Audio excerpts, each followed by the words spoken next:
Hello, hello, hello.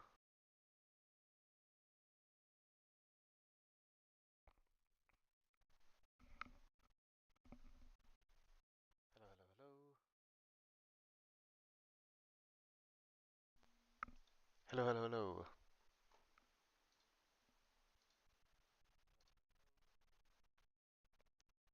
Is this loud enough? Hello. Hello, hello, hello. Cool. Okay. Cool. Good. Sorry about that. I did read. So obviously there's a previous episode to this and one before that, and I did read ahead a little bit. Um, what I'm going to do is just read over this part again, and then I think just yeah, work naturally. So hello and let's go. So the last axiom expresses the linearity of the inner product when a linear superposition a plus b is equal to uh, like a basically it's saying it doesn't matter if you scale when a linear position a plus b is equal to a plus b appears as a second vector in the scalar product. We have discussed its validity for the arrows case. What if the first factor in the product is a linear superposition? I.e., what is AW plus BZ in a product of V? This is determined by the first axiom. So I think I realize now that this says axiom, and I think if I just um,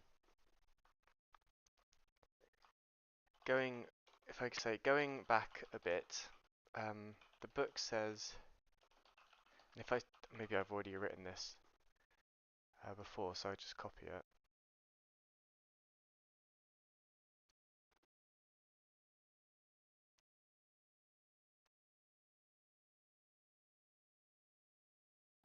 It doesn't, okay, but let's just put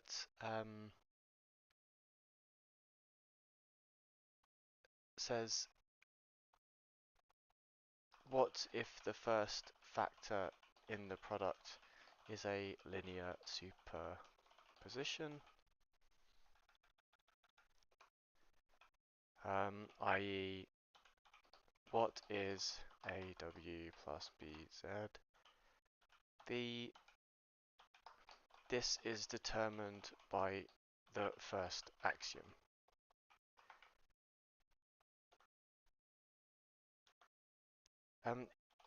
Is does this is this is this trying to tell us that this is a law, uh, an axiom, and that it doesn't necessarily need to make sense in terms of putting in values and doing the inner products in different orders, but rather that it is determining, or it is stating, this is the law, this is the axiom that makes everything work here. Let's see what happens. Yes, you've hit the nail on the head. An axiom is a fundamental principle or rule that is accepted without proof. It serves as the basis for deducing other truths or theories. In this context, the first axiom you're referring to is likely the linearity or distributivity property. Distributivity. That's a hard word to say. Distributivity property of the inner product operation, which in essence says that if you have a linear combination like AW plus BZ as one of the vectors in an inner product, you can distribute the inner product over the addition and pull scalar multiples out front. In other words, given the vectors uh, AB plus equals AWV plus BW. So if noting that this property is not derived from the definition of the inner product operation, but rather is a fundamental characteristic that we demand any operation deserving of the name inner product must have. As such, it's a base requirement or axiom that makes the whole theory work, not a result that comes out of the theory. Yeah, and the same goes for AW plus BZ, V equals V AW plus BZ. It's not necessarily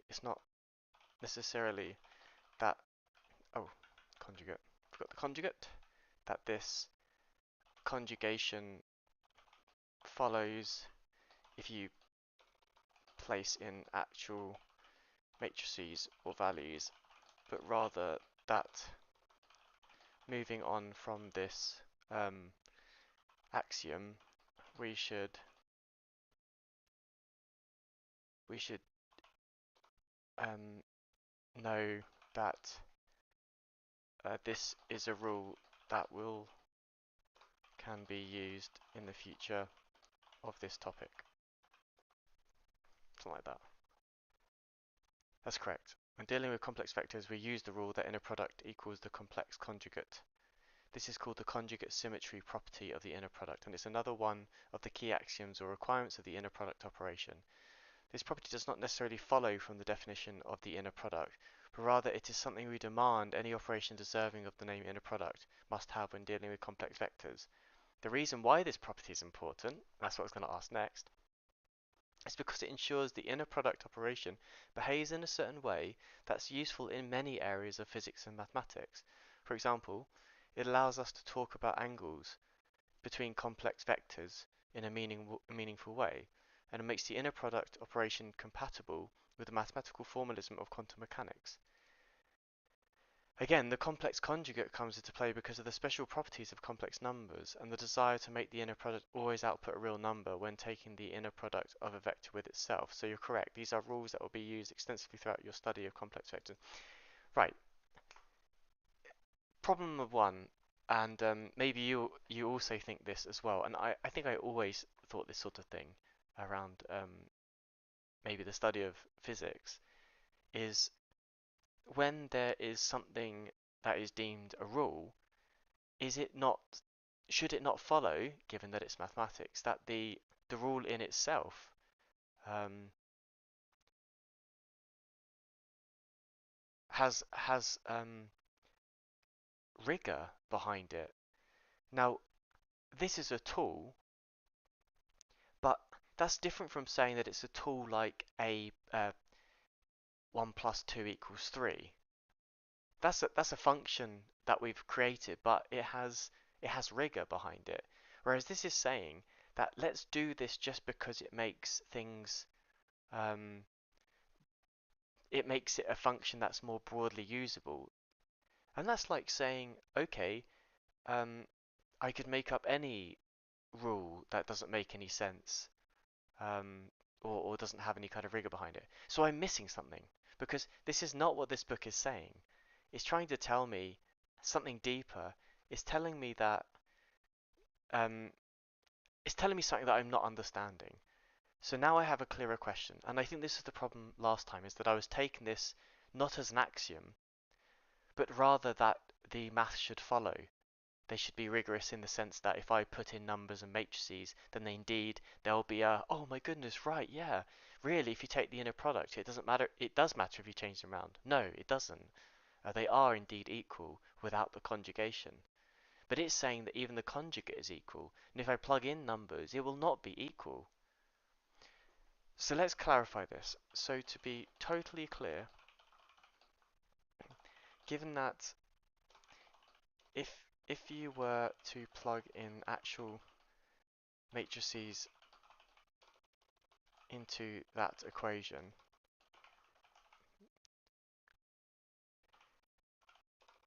without the conjugate part, then the equation would literally be equal, given in a given how inner products are made, and given that if you do take the conjugate, they aren't literally equal.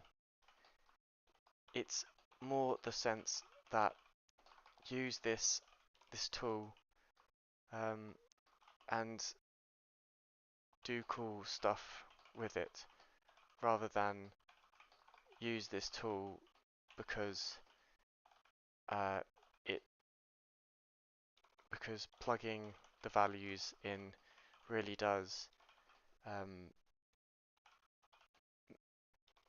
does make them equal. I don't know. So I think this figures it out though, so I think it understands.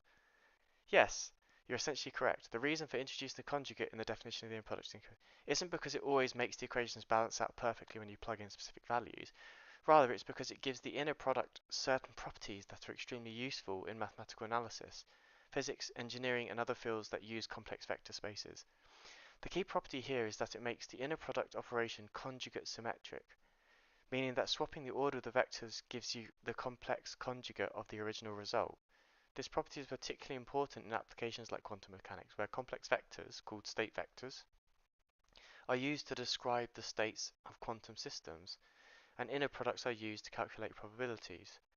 In the context, having the inner product be conjugate symmetric ensures that the probabilities you calculate are always real numbers, since the absolute square of a complex number and its conjugate are the same.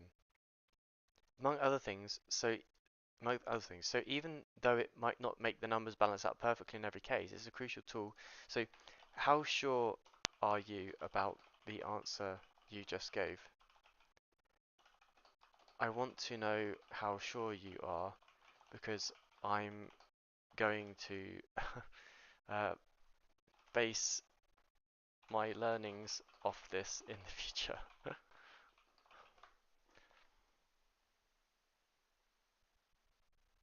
don't experience field as a personal belief, so I can't provide a level of certainty in a way a human would. However, I can tell you that the information provided in the last response is based on well-established principles of complex conjugate symmetry. So I asked that because I want it to.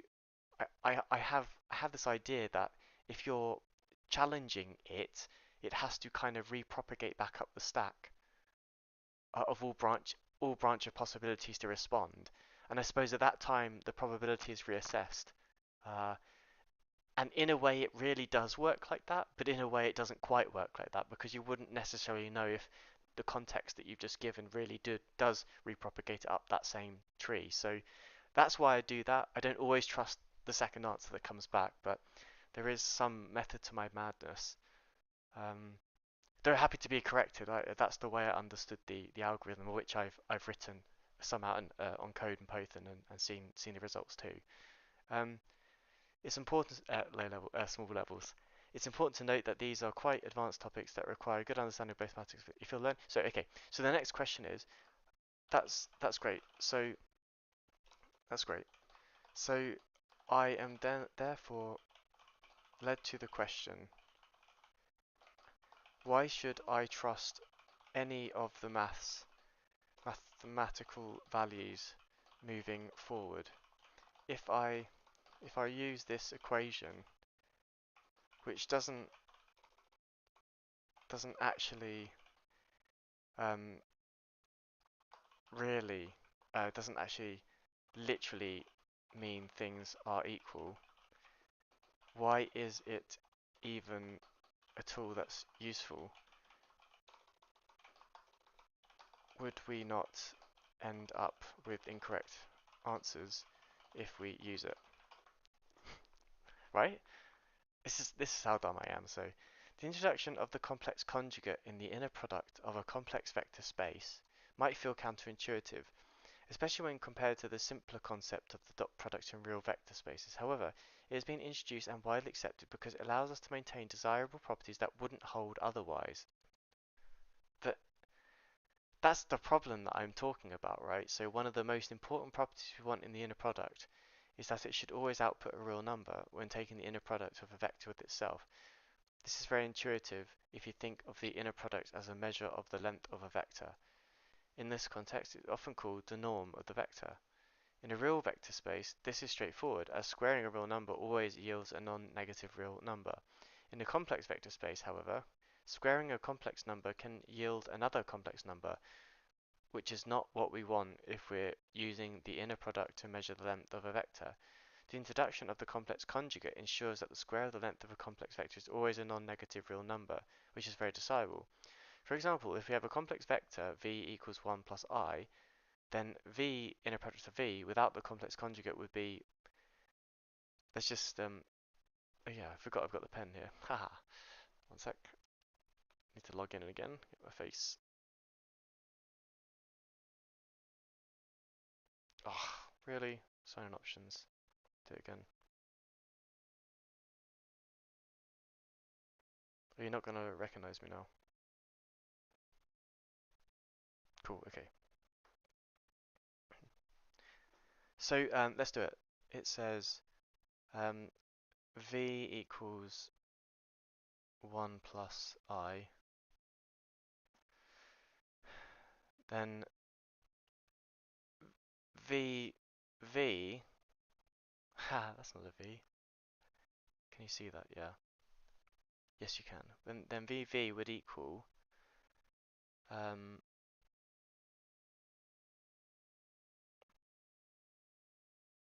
1 plus I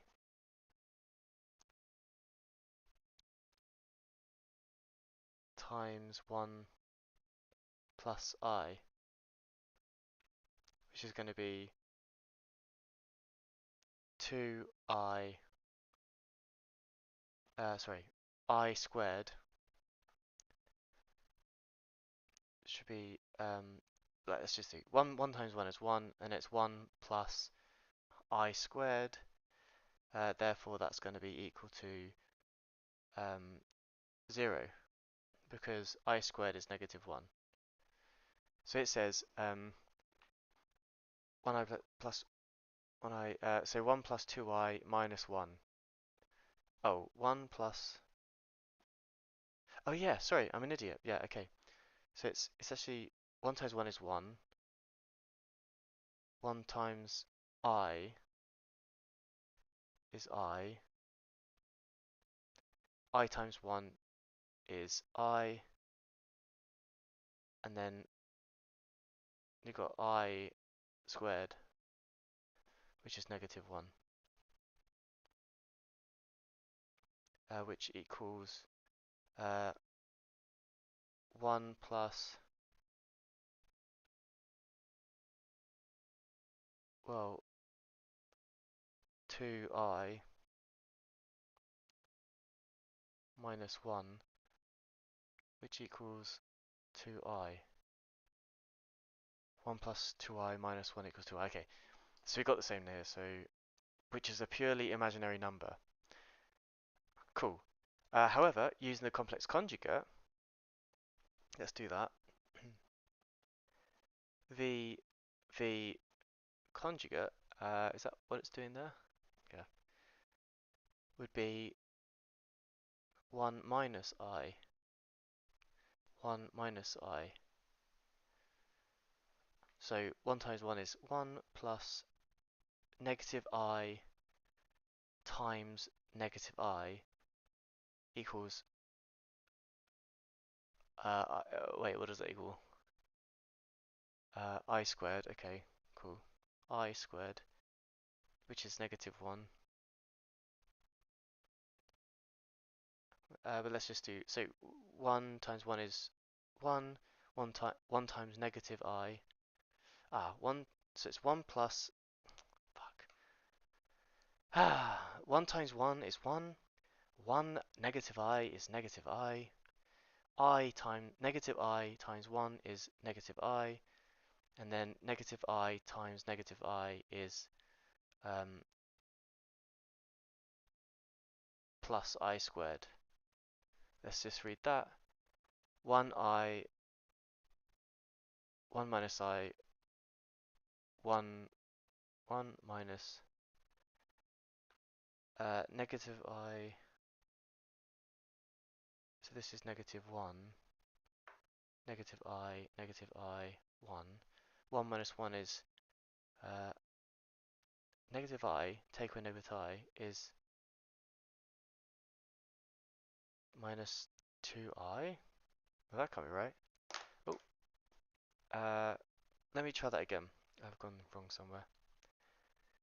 If I do, I have to just remind myself, A is 2, B is 3, um, negative A, negative B, or negative A times negative B is equal to, let me just get this in my head for once and for all, because this is baby stuff. This is, um, so negative 2 times negative 3 equals 6. So it goes positive, it goes 6. Okay.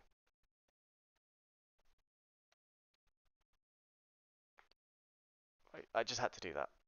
Had to do that. Okay. So it's going to go positive. So it's 1 times 1 is 1.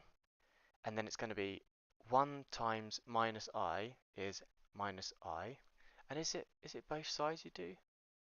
No, it's the conjugate of one side. It's only the conjugate of one side, and that's why we're getting difference. And that is because, uh, right, okay, let me just to understand, uh, when you did the conjugate, you only took the conjugate of the left side vector.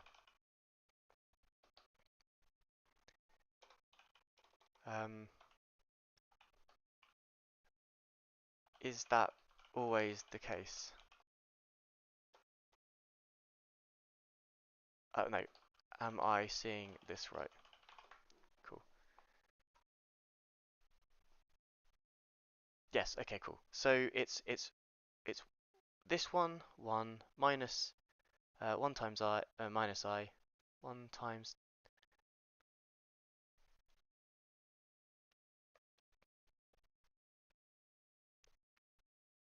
1 times 1 is 1. 1 times I is I plus I, and then negative I times 1 is negative I, and then negative I times negative I is negative. And negative I times I,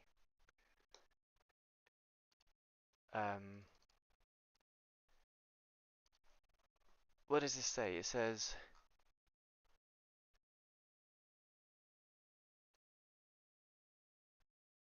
negative I squared. So if okay, fine, let's just not lose that for a second. So then you've got 1 minus I squared, yeah, because I minus I is nothing, so it's 1 plus negative, so it would be 1 minus I squared. I see. And then that is equal to 1 minus, oh, plus 1, which is equal to 2. Okay, I see. Okay, cool. So we're happy with that. Fine. So that's 2 versus 2i. Interesting. Good to know. So what do we do with that? We carry on reading, I guess. So in summary, the complex conjugate doesn't result in incorrect answers. Rather, it gives us a tool that behaves in ways we find useful and intuitive for many applications, especially in physics and engineering. The mathematical formalism is built. So I noticed that the difference was 2i versus 2. Is it always the case that the conjugate is the same number but without the imaginary part?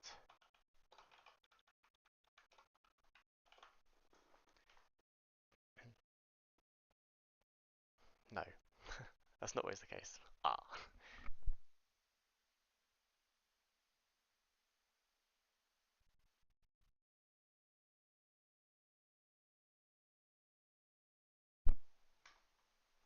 The complex conjugate of a complex number is the number with the same real part but the imaginary part of opposite sign. For example, if you have a complex number z equals a plus bi. Let's do that. Z plus z equals a plus bi, where a and b are real numbers. Okay, a equals 1, b equals 2. Let's just do 2 and 3. I don't like using 1 because I don't like it. It doesn't quite always work out that that was helpful in the end. Its complex conjugate is z star, which is a minus br. So z star is equal to a minus bi. Similarly, the complex conjugate of a minus bi would be a plus bi. So if you have a complex number like 2 plus 3i, its complex conjugate would be, yeah, 2. I see it. I got it. I got it. I got it. I noticed that the difference was 2i versus 2 in your previous message about conjugation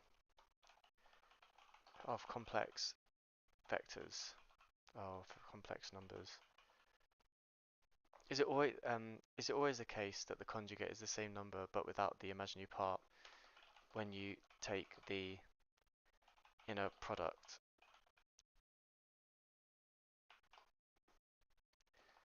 Please refer back to the last message you wrote.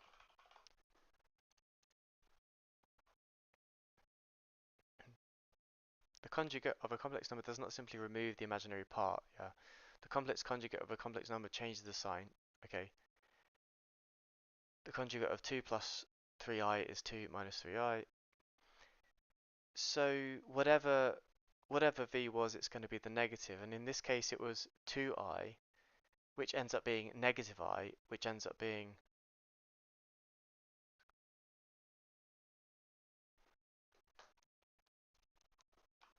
in the case of v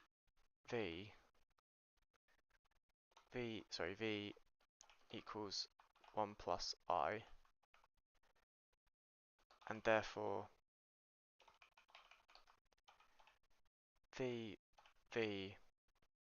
equals 2I, and v equals 2. In this case, it wasn't just, hang on. So 2i versus 2. The 2i, I guess, is what, like 0 plus 2i. Does that make a difference? And so that would be 0 minus 2i.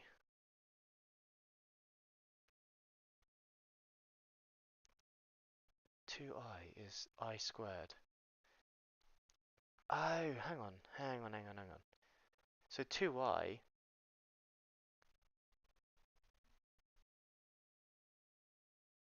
would be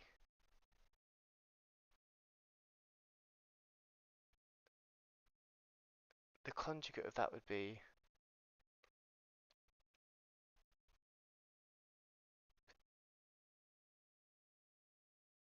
0 plus 2i. 2i is I squared, which is negative 1. But then that wouldn't be, that's not 2. So in the case of v equals 1 plus I, and therefore v equals 2i and v equals 2, it wasn't just, in this case, can you explain why it's 2 rather than 2i if the conjugate will always be signs changed? Wouldn't that have been 0 plus 2i? Wouldn't the conjugate of 2i have been...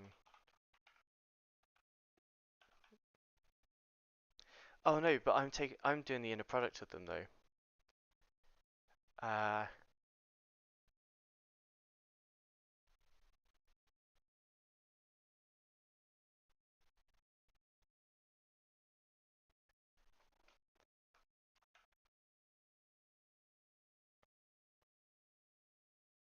no, it's just that is just a matter of it. Okay, no, we've got this.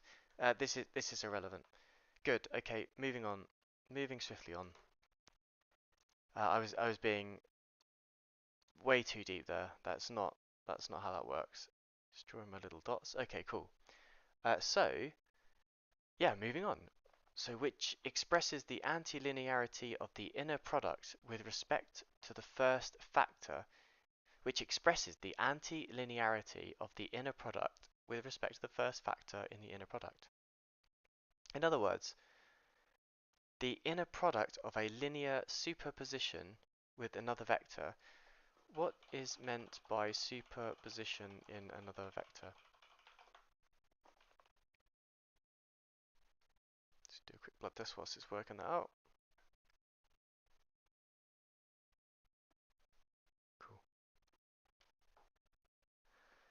Here, so in the context of vectors and vector spaces, a superposition refers to the combination of vectors via addition or scalar multiplication. Refers to the combination of vectors via addition or scalar multiplication. Essentially, it means that any vector in the space can be represented as a sum or superposition of other vectors from that space. If you're familiar with the concept of basis vectors, this might be easier to understand. For instance, in a three-dimensional space, any vector can be expressed as a superposition of the basis vectors I, j, and k. V equals AI plus bj plus c conjugate k. Here a, b, and c are scalar coefficients, and I, j, k are the basis vectors in the x, y, and z directions, respectively. The vector v is a superposition of the basis vectors. In quantum mechanics, the term superposition is what was basis again? What was basis vector again?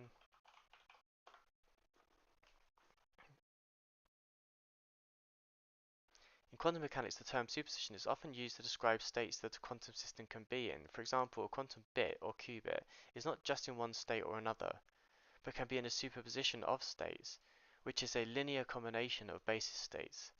The concept in quantum mechanics is an extension of the idea of superposition in classical vector spaces, but involves additional complexity due to the probabilistic nature of quantum states. Basis vectors are a set of vectors in a vector space that, combined in different proportions, can represent every vector in that space. Yeah, okay, so this is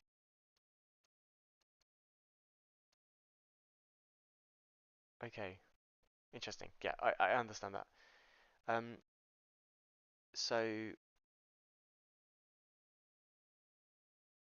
in other words, the inner product of a linear superposition with another vector is the corresponding superposition of inner products if the superposition occurs in the second factor, while it is the superposition with all coefficients conjugated if the superposition occurs in the first factor.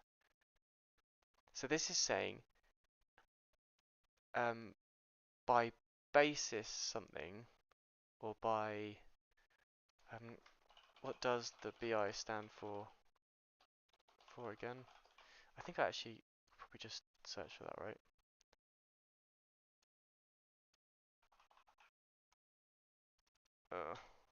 There's gonna be too many now. Yeah.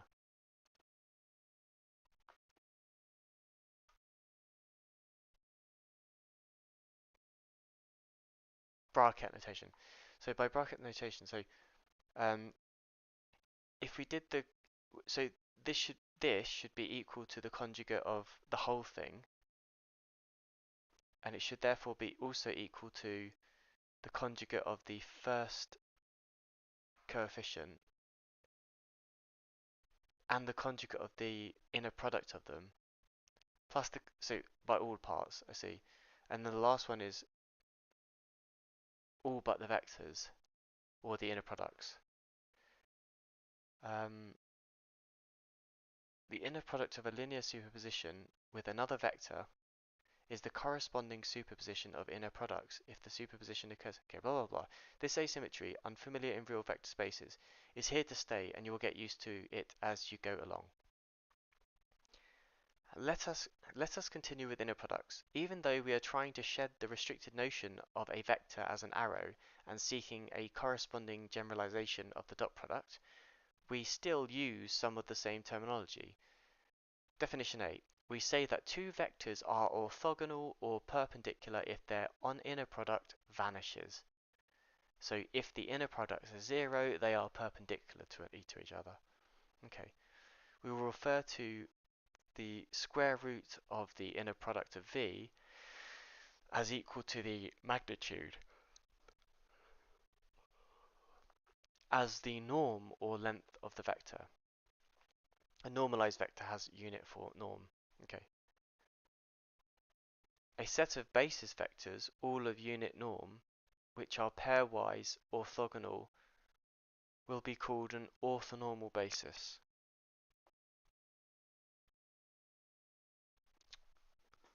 Sorry, well, I'm just going off my diabetes.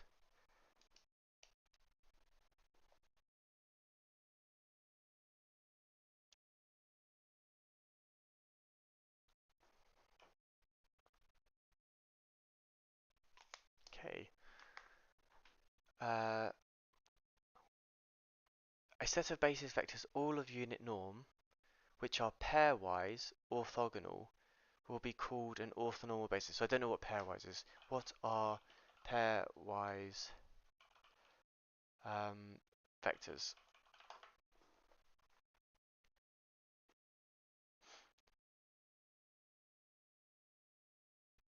Oh, that's okay, you can stop. Uh,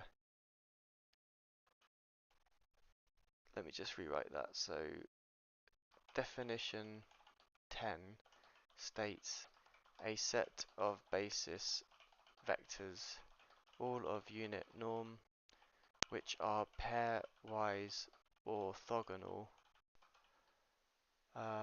will be called an orthonormal basis. What does pairwise mean in this context? Here we go.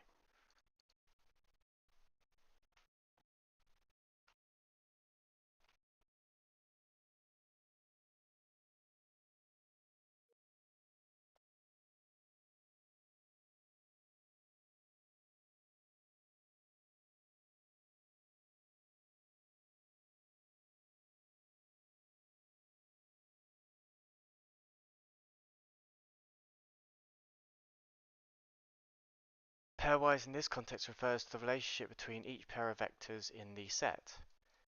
Relationship between each pair of vectors considered individually. So if we say that a set of vectors is pairwise orthogonal, it means that each vector in the set is orthogonal, perpendicular in geometric terms to every other vector in the set. Oh, that's weird. So it's saying that not only do you have this sort of thing, but if you imagine that we had all these different states, then you were to say that they were all orthogonal, then how?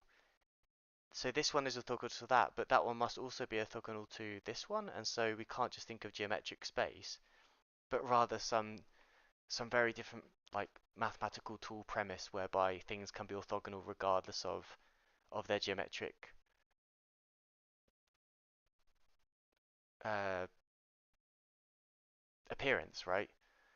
I think that's what they're saying. So let me just say again, pairwise in this context refers to a relationship between each pair of vectors in the set.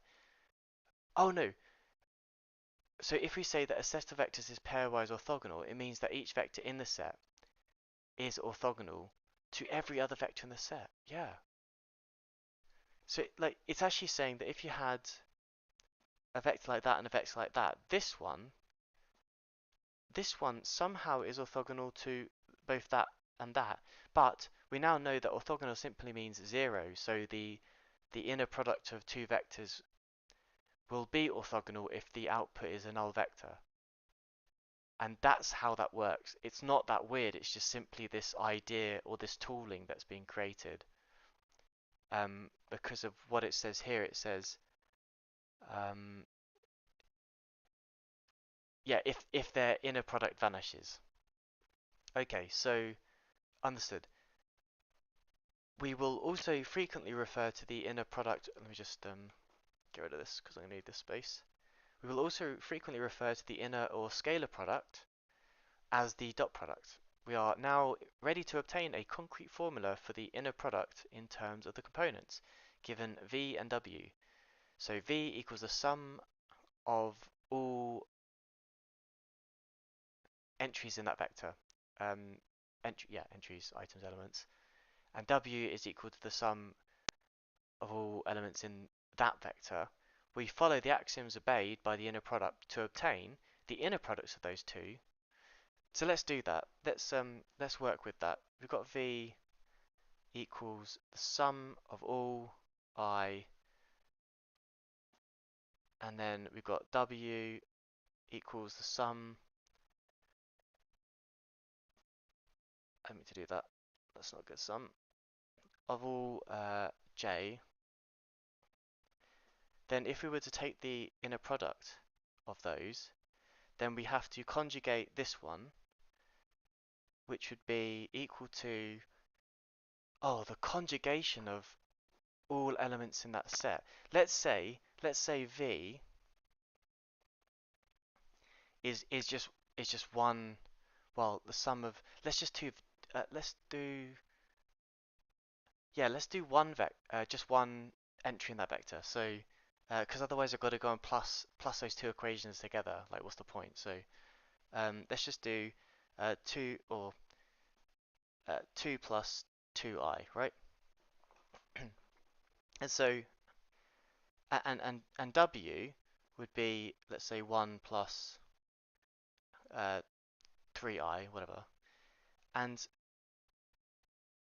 we take the inner product, so it's going to be 2 plus 2i, 1 plus 3i, 2, and then 6i, and then you've got, let's see, 2i, and then 6i, and then that's just the inner product, right? So I wanted the conjugate, so actually I'm supposed to do this. Let me just do that. Well, actually, no, it'll be funny because we'll end up with a complex number, and then when we do the conjugate, we won't end up with a complex number. We'll have a real number, so that would be really cool. So let's try that. So let's do this first, which equals, let's do this, VW equals, which equals 6, 7, 8, oh, so 12, 14i. 2 plus 14i. Sweet. Okay, there's our complex number. Now we take the conjugate of that one, like that. Yeah, given this equation here. And so this will now be 2 minus 2i, 1 plus 3i, which will equal, so 2 times 1 is 2, then we got 2 times 3i is 6i, then we got minus 2i times 1 is minus 2i, and then you've got minus 2i times 3i. Minus 2 times 3 is going to be a positive, so it'll be plus 6i. Ah, I think I've done something wrong here. That can't quite be right. So if I've done 2 times the 1, which is, yep, and then you've got 2 times 3i, yep, which is the 6i. Then we've got minus 2i times 1 is minus 2i. Plus and minus is a minus, yep. I think I did this wrong. Then it's, so I did that one. Now I've got to do this one. So you've got negative 2i plus, negative 2i times 3i is negative 6i. I still feel like I've gone wrong somewhere because we're still going to end up with a freaking complex number. Um, yeah, because we're going to have 6 minus 6 is 2 minus 2i, which is, well, it's,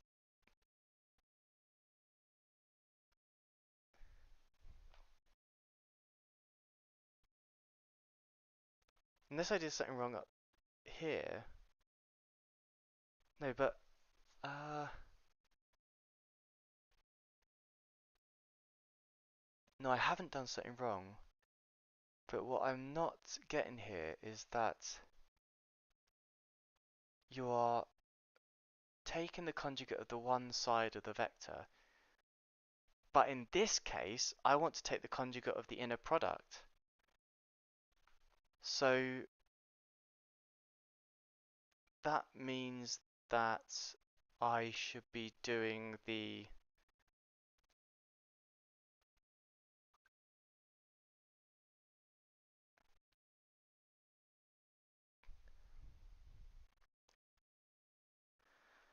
how can it go from how can we go from everything working fine to not working fine? We're told here that the conjugate here is equal to the negative of the first vector. Or at least take the conjugate of that, so it's going to be negative. Okay, let's do that, which is what we've done. 2 minus 2i, because we've inverted the I for it.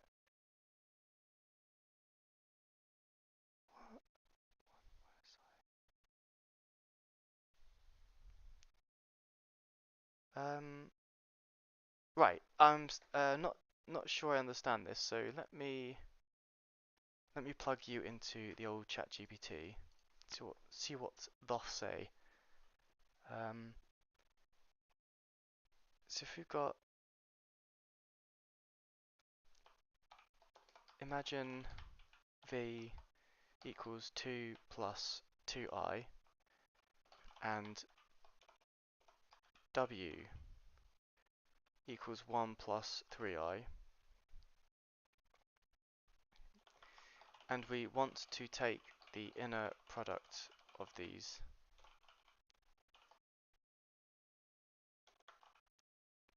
V w would equal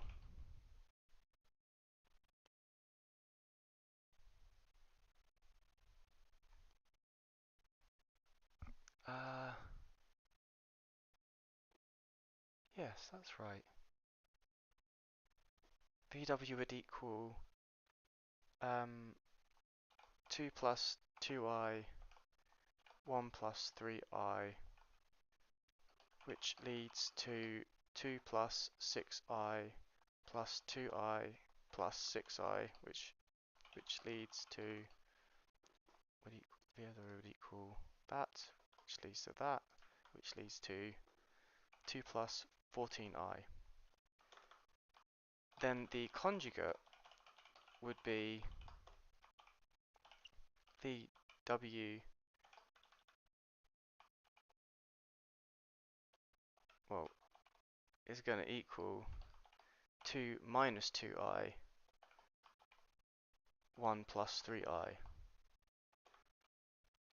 which well, let's just do, let's help this poor thing out a bit.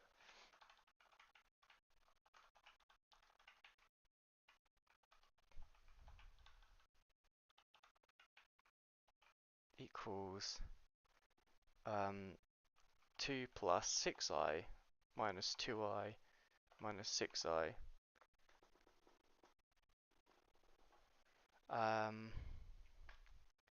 which equals 2 minus 2i. Where have I gone wrong? I think it's going to tell me that I need to do the conjugate of both vectors. I think that's what it's going to tell me. Reader made a mistake with the inner product and its conjugate. The complex conjugate operation is performed on the entire result of an operation, not the individual components before they are multiplied. In your example, you calculated the inner product correctly. Now the complex conjugate of this result is given by flipping the sign of the imaginary part. Yeah, so first of all, I did this wrong anyway, so um, let's write this again. No, actually, I need this. Let me just squish this up a bit.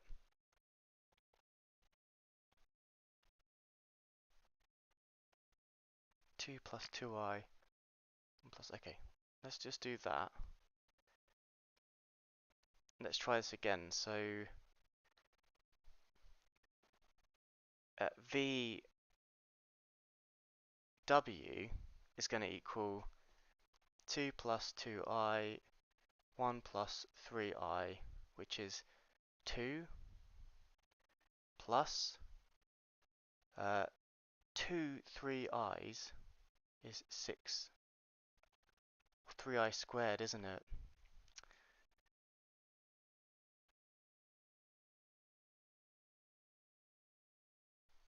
That's... No, it is 6i. Yeah. Okay. Yeah, I did that right. Okay. Let's see where this goes. 2 plus... yeah, 2, 1, 2, c. So then it's going to be 2i times 1 plus 2i. It's going to be plus... Ah! Now this is where it's squared. Now, did I do this before? I did not do this before. That's where it is. So 2i times 3i is 6i squared. Let's just see. Does it say that? Yes. Okay. Right. Got that wrong. So that's good. So let's carry on. This is going to be 6i plus 2i is 8i. Then we're going to have 6 times negative 1. So 2 plus, yeah, 6 times negative 1 is going to be negative 6. Is that what we got? Yeah, equals 2 plus, yeah, so 2 plus minus 6 is minus 4 plus 8i. Have we got that? Yeah, okay, cool. Right, now trying this again.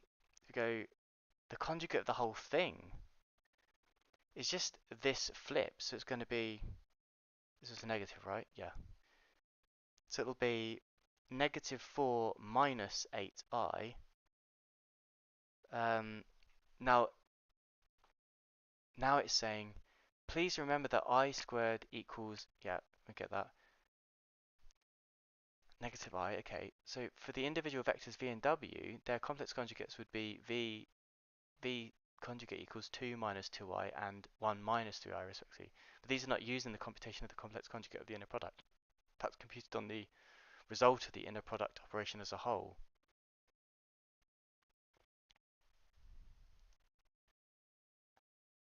But we want to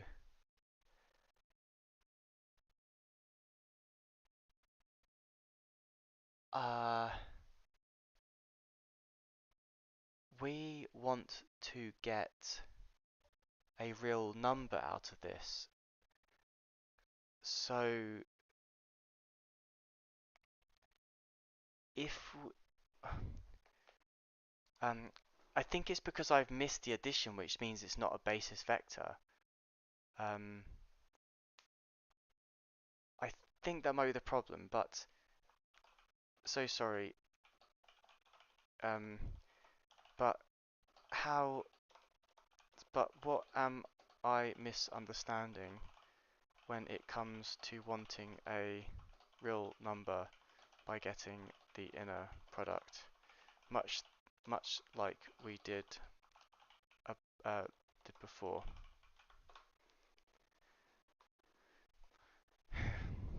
In the context of complex vector spaces, obtaining a real number from the inner product doesn't mean that the result of the operation won't involve any imaginary numbers. Rather, it means that the result will be a real complex number, in the sense that it represents a valid point in the complex plane.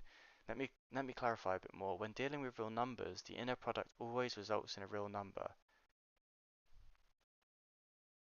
which is a point of the real number line. This is a straightforward concept because we're only dealing with one dimension. When dealing with complex numbers, the situation is slightly more complicated because we're dealing with a two-dimensional space, which has both real and imaginary numbers.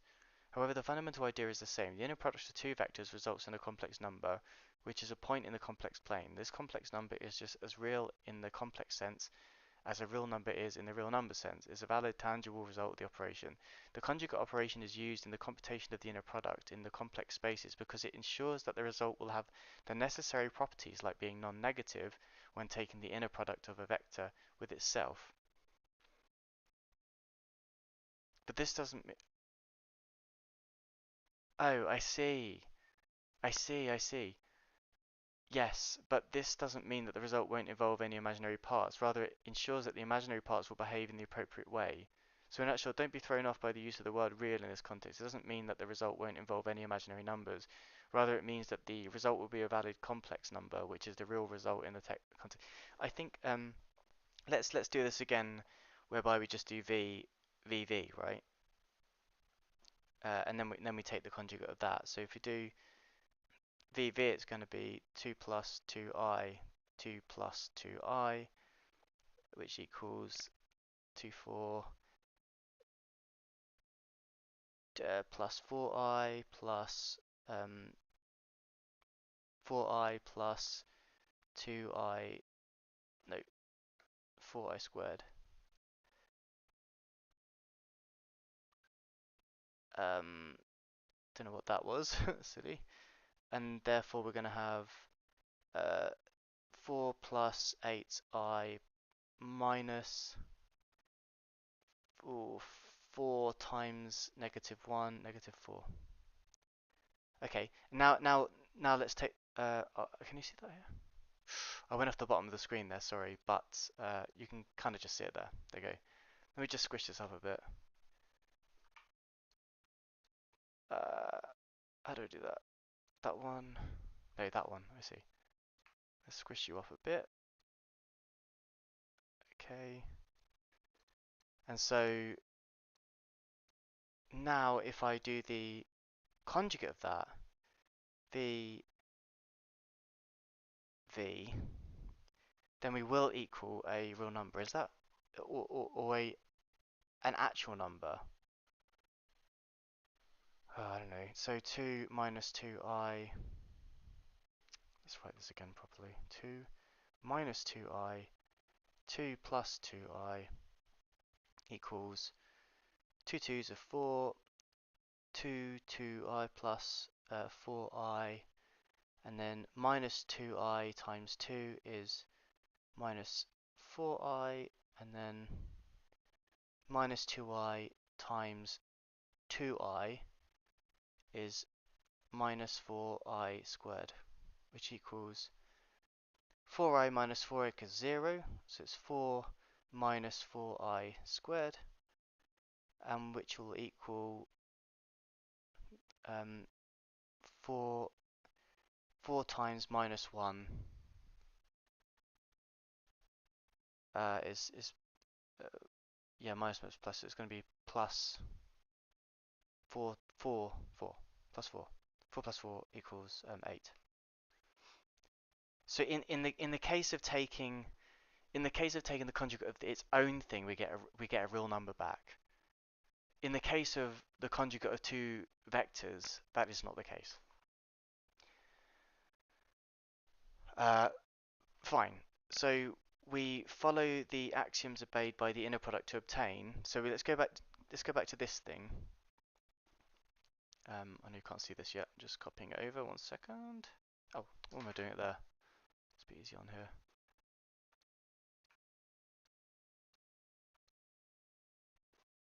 So let's take this again.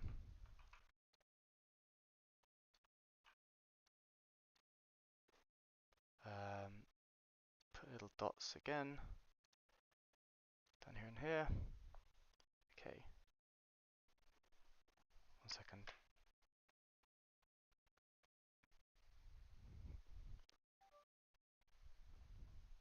Okay. So it says we follow the axioms obeyed by the inner product to obtain. If it says that, then it's also saying that VW is equal to the sum of i's, the sum of j's,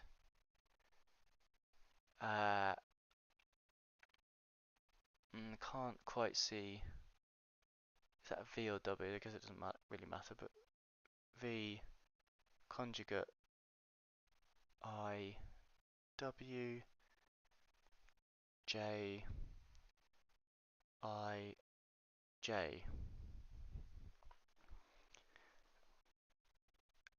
But this is we follow the axioms obeyed by the inner product to obtain. So by doing that, we get the result there. That's interesting. So apparently we can do all these operations just against the equation itself. So let's try that ourselves. If I try this myself, I'd do well, let me just eradicate this for a second. I'd get the sum of this multiplied by the sum of this. And so we're going to have the sum. How do you do that?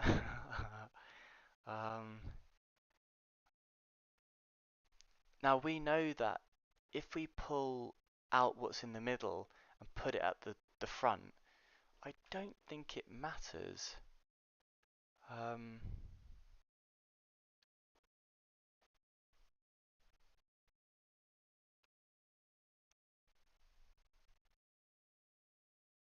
This is interesting. I wouldn't have thought you could just do this. But I actually am recollecting somewhere that I had to do it when I was taking the partial differential of something in that machine learning book I did. And I remember maybe even streaming it. So let's just do a little cloudy up here. And we're going to say if you've got a set A, well, let's do this properly. 1, 2, 3. The sum of that is 6. Sorry, struggling here. A equals the sum of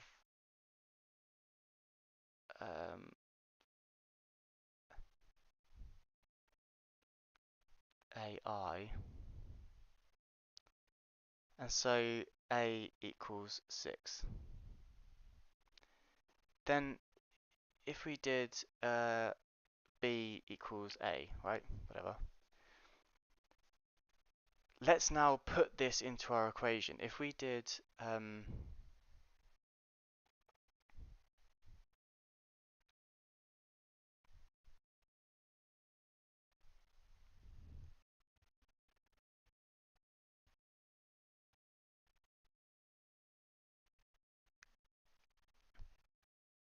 oh yeah, it's because it's commutative, that's why.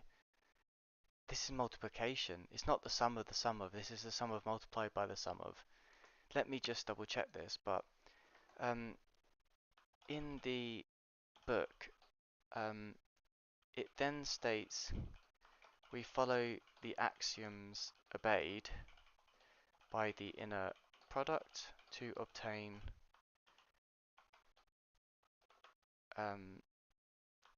VW equals sum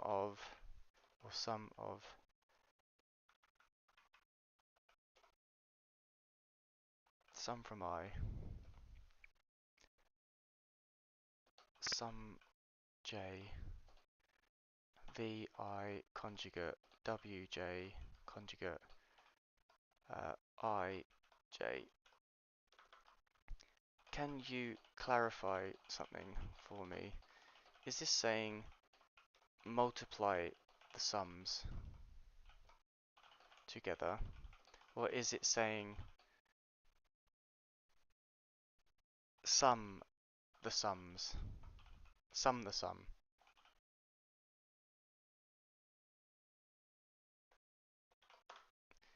Before that answers, I'm not going to look at that. Let's just work this out. So If I were to do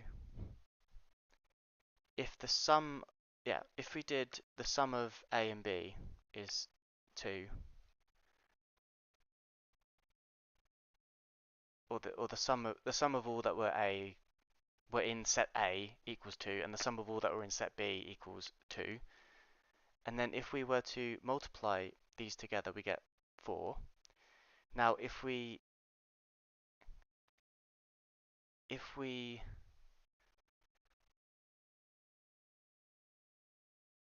yeah, what would it mean? Of course it's multiplication, it has to be. Is a double sum, meaning you are summing over both I and j. This sums over. Okay, interesting. So if you have a set of basis vectors labeled by I and j, you are summing the products of the corresponding coefficients, v, I, and wj, each multiplied by the inner product of the corresponding basis vectors. Here's an example to illustrate this. Let's say your vectors v and w are in a three-dimensional space with basis vectors 1, 2, and 3. And let's represent v equals v1 and w. Then the inner product v would be calculated as, this is a double sum over I and j, which are running over the labels 1, 2, 3 in this case. And you are adding up all these terms to get the inner product. But it's, so if I were,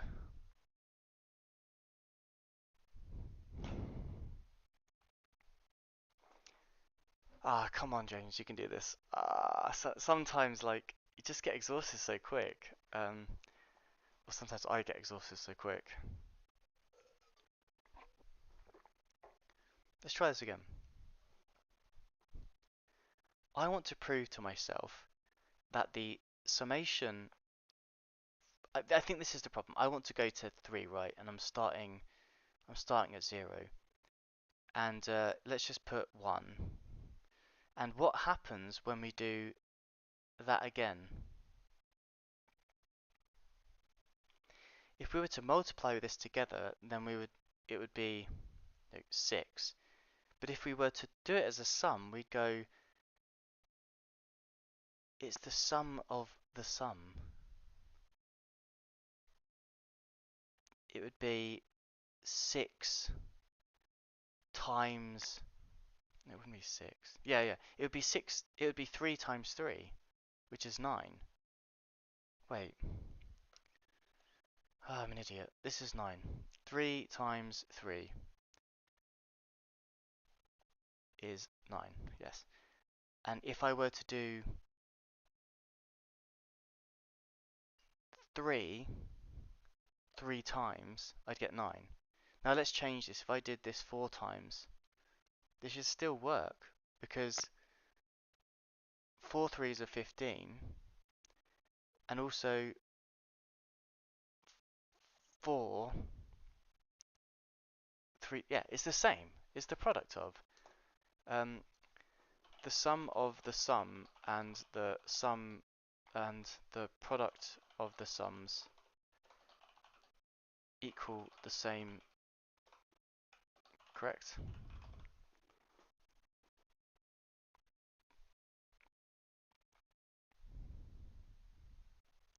Let's consider the sum of the numbers 1, 2, 3, and 4. The sum is 10. Now consider the product of sums. The product of sums. The sum of... no, that's not what I meant. If I did... I mean, how do you write this to the computer? How do you tell GPT sum of symbol?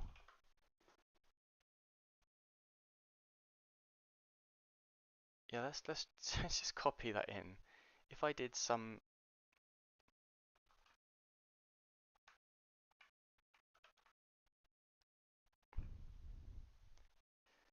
imagine the following symbol structure represents the sum of something from 0 to 3. sum of 1 from 0 to 3. Calculate for me.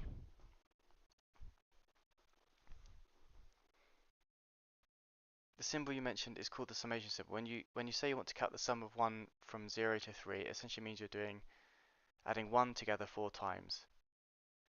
Therefore, the result would be 4. Okay, yeah, okay, well, that would do. we understand. Uh, ignore this. So in general, if you sum a constant, yeah, okay, cool. So now taking this, if you sum a constant number over a certain range, we're essentially multiplying that number by the number of elements in the range. So summing 1 from 0 to 3 gives you 4 because there are 4 numbers. Now taking the same, um, understanding of our sum definition, what would be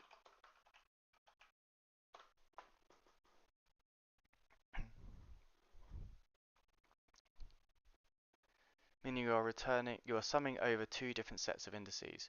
For example, consider a matrix. No. If equals 3, 4, what does equal?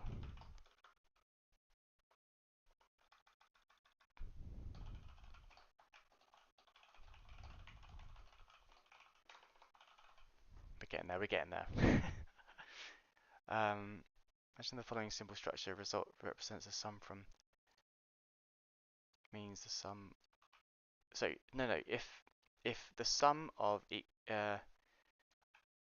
means the sum of 1 to 2, because in this very, okay, if the means 3, what does equal? Yeah.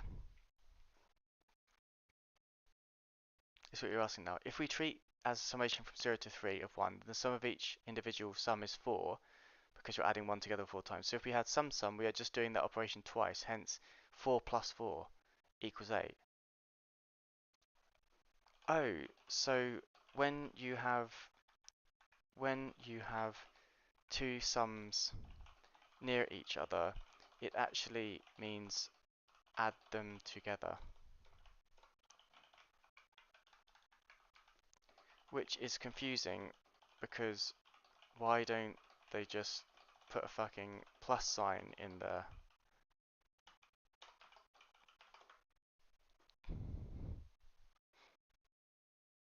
It's actually a shorthand notation to denote a sum over two sets of indices, which we can think of as a nested summation or a sum over all elements of a matrix.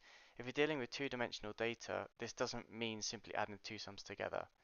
For example, let's say we have a matrix A with elements A, I, J, where I represents the row index and J represents the column index. Yeah, like a for each loop. Okay, I got it.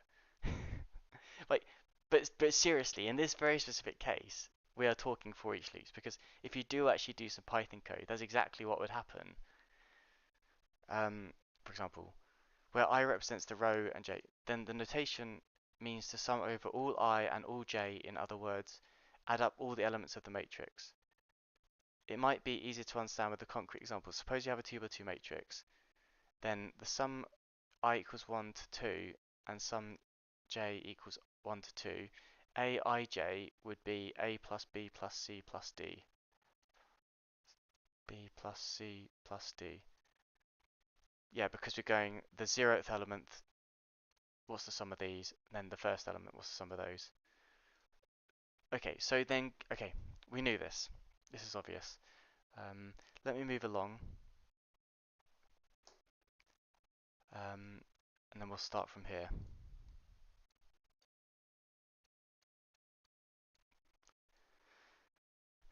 Okay, so given that, this is saying that VW.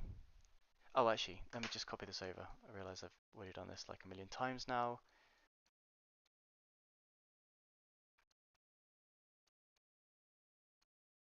Here.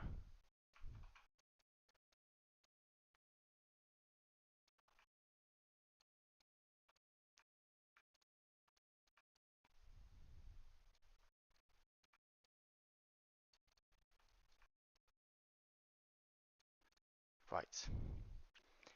Let's try this again then. So to take the sum of those, it actually means to do the indices inside I, whatever they may be. And we don't know what I and j are.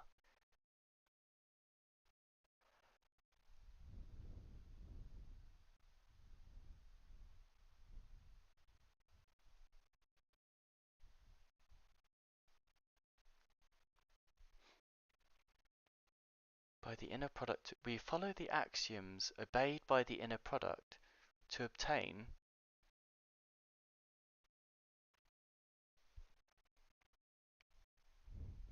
and why would we want to do the sum of all the items in there?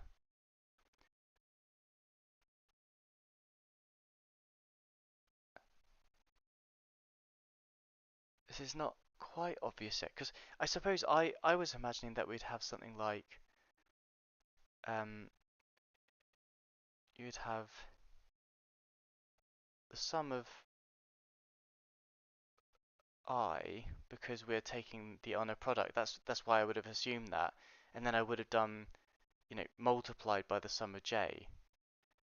Um, but that's not what it's saying. This is saying that, or maybe it is. Maybe GPT is a little off here. If that was so, then why do we have ij? Because we then also because we then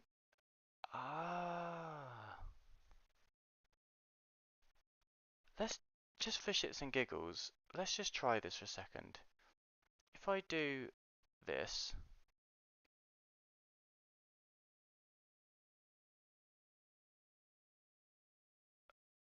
I'll delete this after if it's not going to go anywhere.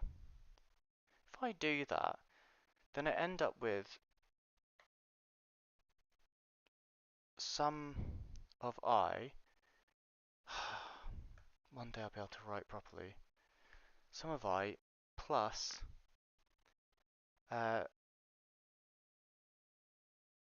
sum of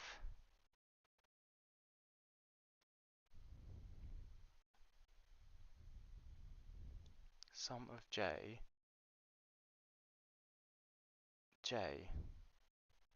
plus. I know this isn't how this works. I want to feel out. I want to know why it doesn't work like this. Then I do I sum of j and then plus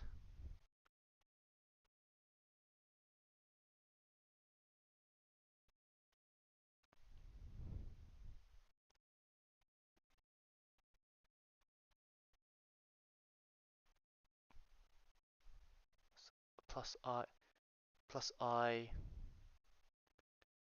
j.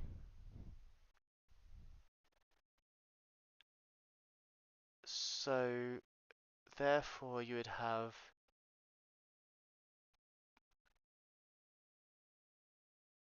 no similar terms to work with. So then we could ask sum of all. So this ends up then being its own term. So okay, so that is the term. So let's try this again. Now with just that being the term. Well, you're kind of mucked up because you kind of need to know what I and j is to simplify this. So then you could just say it's equal to the sum of all items in the array of the next set. So you could say sum of the sum of j, and I'm going to prove this after. And then you could do I j. And that's because That's because, and also, is this VW? Yeah, VW. You would,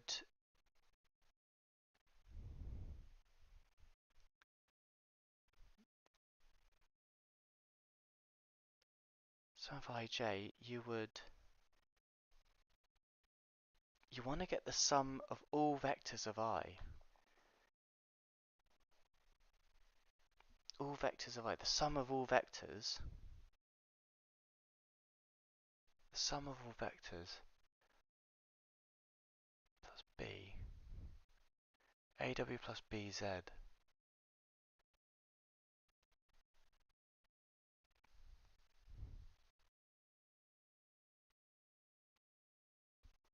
And if we want to multiply by the sum of all vectors of J,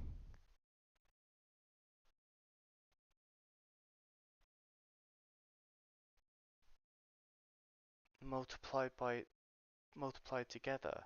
So this would end up actually looking a bit like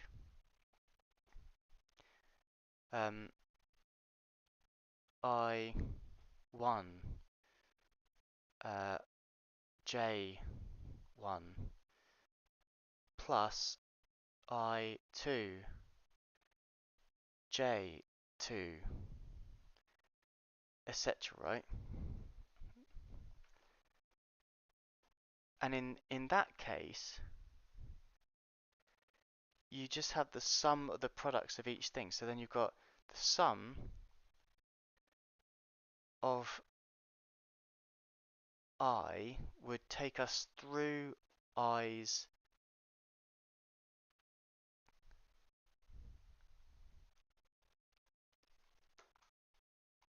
Let me see if I've got this here as well.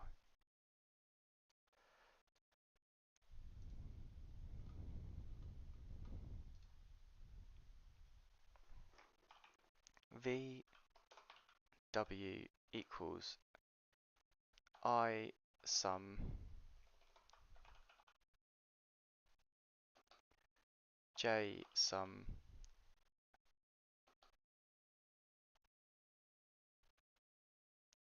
V I conjugate WJ IJ. In the book, does the I in the sum also correspond directly to the I matrix, or are I matrix, or is the matrix I different to the matrix vector? I meant I different to the sum from I.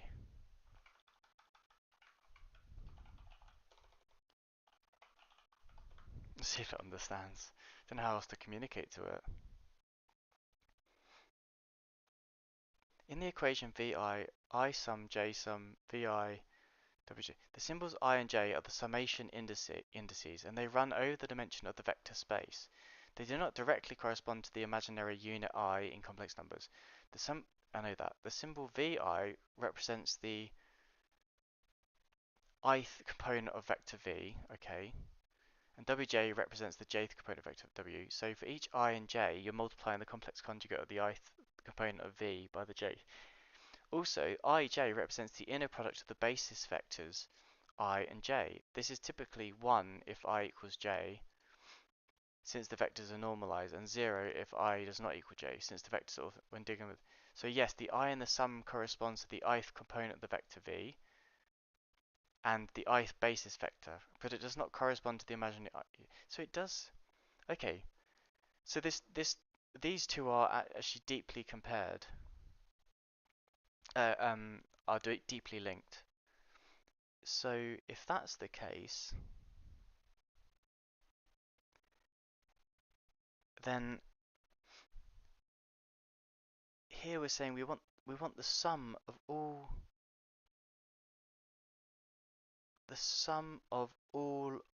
of the indices in whatever vector this is.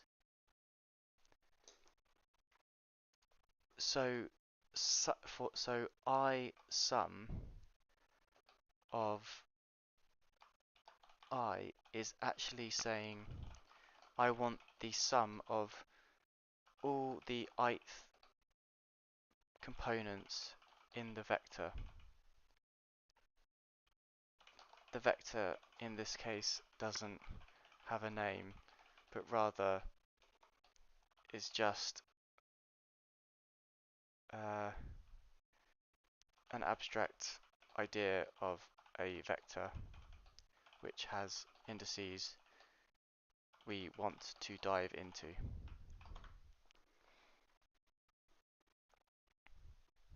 Yes, that's correct. The I sum refers to summing over all possible values of the index I. In the context of vectors, I represents the index of a component of the vector. If you see I vi, it means you're summing over all the components. The notation I in the context of the equation vi, sum of j, vix, represents the ith basis vector. So when you see ij, it means you're taking the inner product between the ith and jth basis vectors. Yeah. In other words, this sum is over all pairs of components from V and W, each multiplied by the inner product of the corresponding basis vectors. This computation provides a general expression for the inner product of any two vectors V and W in terms of their components of the basis vectors. But remember, in an orthonormal basis, typically 1 if I equals j and 0 if I does not equal j. This vector means you're summing over all products of corresponding components from V and W. The notation, okay, so the notation of the V and W I'm a little confused at then. So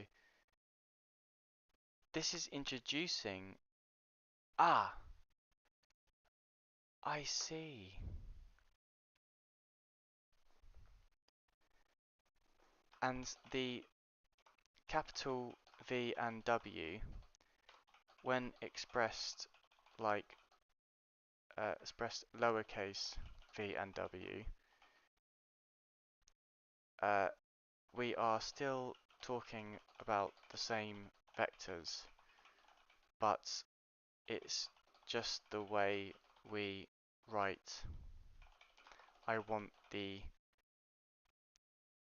ith component of that vector, please. So if it were a and w, it would be a w equals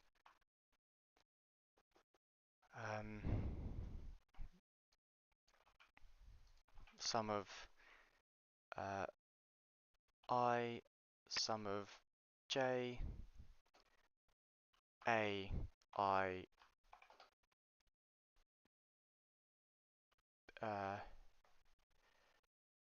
w j I j.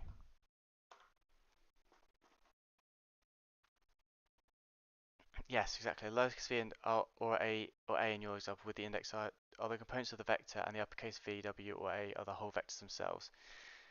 I didn't know that. Okay, so this makes more sense now. So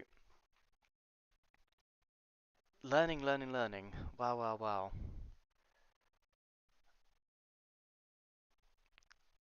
So we have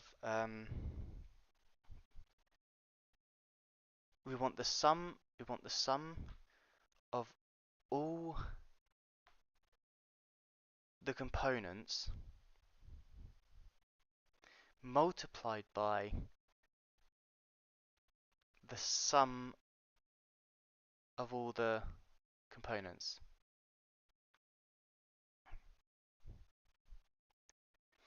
And in this case,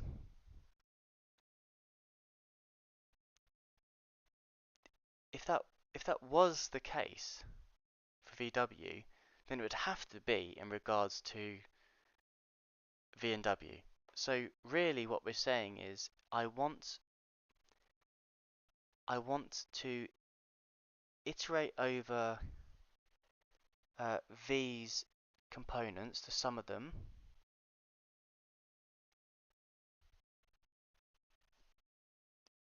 then we want to multiply that by the sum of all components.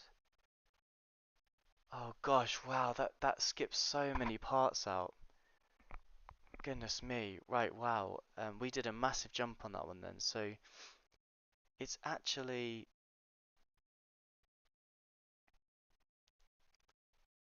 saying,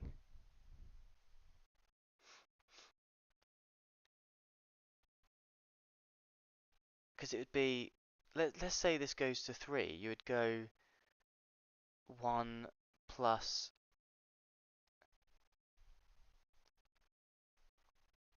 2 plus 3, and then you'd multiply that by W1 plus W2 plus W3, and so then you'd get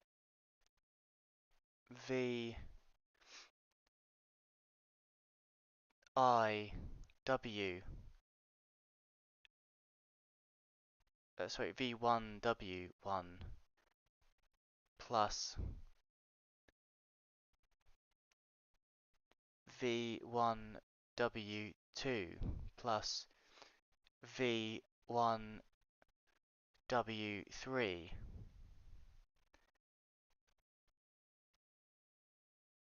Let's do this. Let's do this. Uh, I'm I'm game for this. So then it's going to be, let's just put a little mark here. That was the first part. And then it would be V2W1 plus V2W2 plus V3. Alright, so let's make this a bit easier.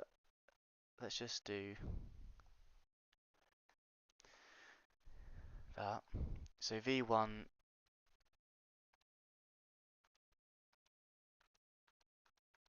I'm trying to rub something out. It's not working. I think it's just crashed. 1 second.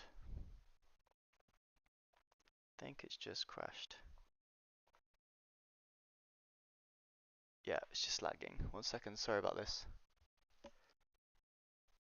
Here we go. We're back. Yeah, so let's do that instead. So it's going to be V1 W1, V1 W2, and then it's going to be plus V2 W1 V2 W2, right?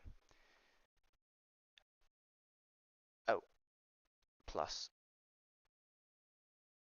Try that again. How do I move this without fucking it up? Alright, let's just do that. And that's going to be the second part, okay. So, if that's the case, I wonder if we can then, so we'd go V1W1, they're all separate terms, V1W2, V2W1. No, they are commutative. V1, no, they're not. Okay, yeah, they're all different. And so what it's saying is that if that's equivalent to J, you're a bit off the side of the screen. Oh, well, it's not quite yet. And then if we were to do V I W J, is this the same?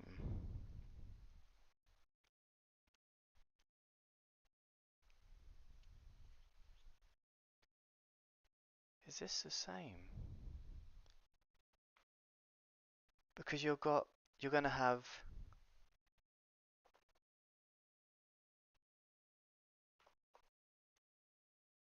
the sum of all VI's multiplied by the sum of all WJ's. The sum of all VI's multiplied by the sum of all WJ's. the sum of all VI's.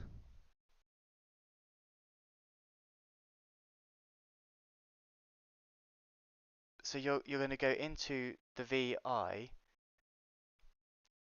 multiply that by the WJ. Oh, that's beautiful. Oh my God, that's so beautiful. Of course it's the same. Oh, that feels good. That feels good.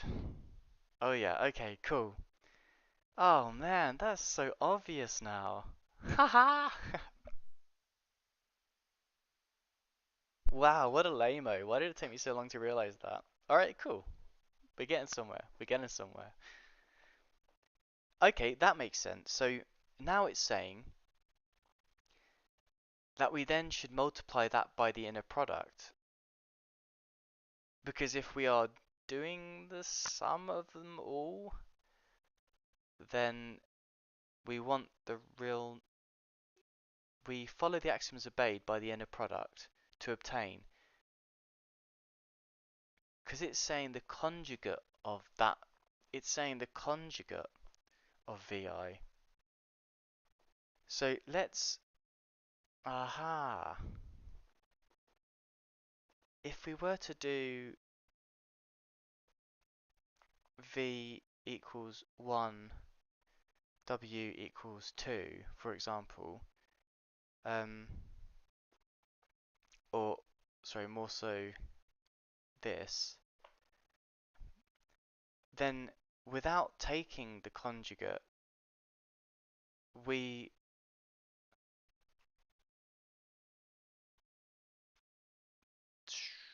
okay. Let's just ask because I actually I think I know the path there, but I cannot be able to write it all out because it's getting late. So I notice that the conjugate of the first vector um,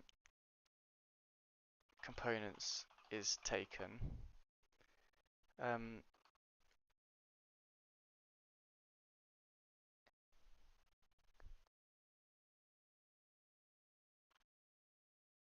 uh, is that because we should follow the axiom that the inner product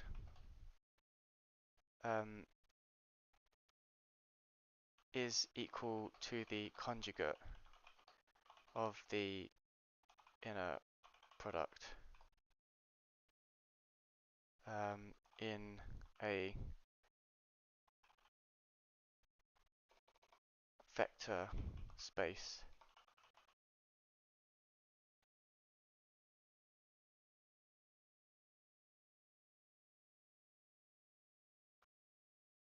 So it's something like that. I don't know the words, but yes, you're correct. The conjugate of the first vector component is taken due to the specific definition of the inner product in a complex vector space. This definition is such that VW is the complex conjugate of WV. Yeah, so that makes sense. So you would want to take the conjugate of the first vector, that's why. And then the interesting thing is this, because it's added that part, and that's because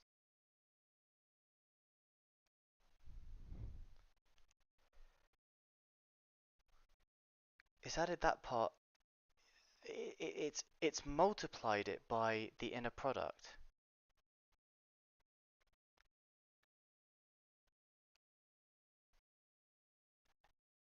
of each component. And so that's the same as saying this.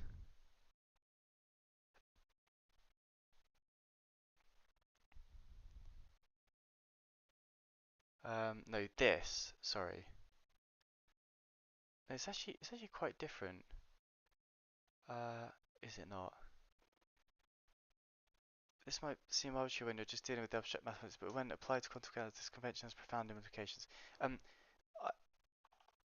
and I notice thereafter that we that the vector components, the first of which is conjugated, is then multiplied by the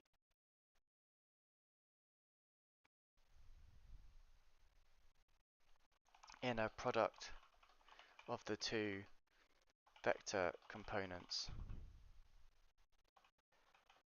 Um, what I think this lost me a bit.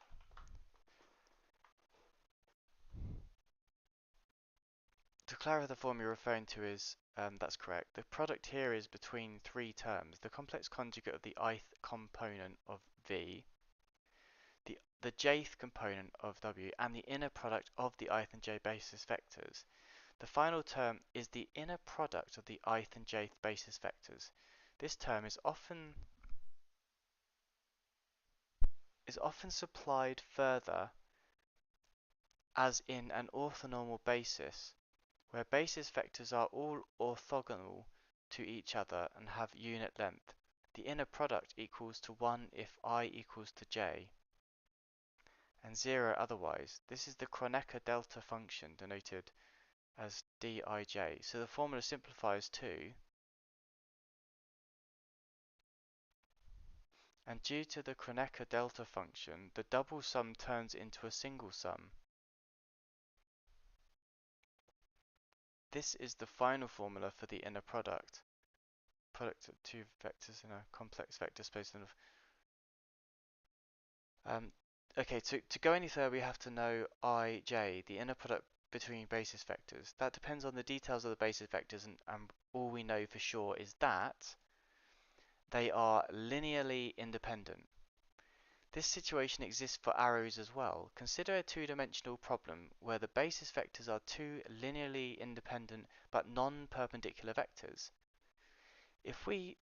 So linearly independent but non-perpendicular vectors. If we write all vectors in terms of this basis, the dot product of any of them will likewise be a double sum with four terms, determined by the four possible dot products between the basis vectors, as well as the vector components. However, if we use an orthonormal basis such as ij, only diagonal terms like the inner product of I and I will survive, and we will get the familiar result a dot b equals ax, depending only on the components. For more general non-arrow case, we invoke theorem 3, Gram-Schmidt. Let's just go back here. Okay, cool. I lost this. I don't quite understand this. It's saying it's a condition. So if I equals to j is the inner product of this term is often simplified. Why is it added to the end of that equation?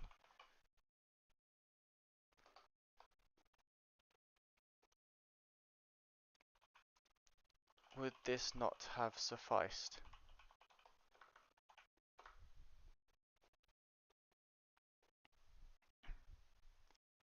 In general, the basis vectors of your vector space might not be orthogonal, perpendicular to each other, or have a magnitude or length of 1. This is often the case in more complex or abstract vector spaces. The inner product ij accounts for the possible overlap or angle between the basis vectors.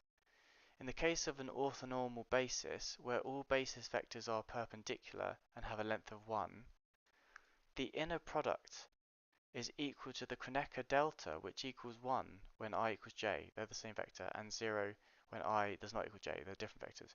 This makes the calculation simpler and reduces it to the form you mentioned.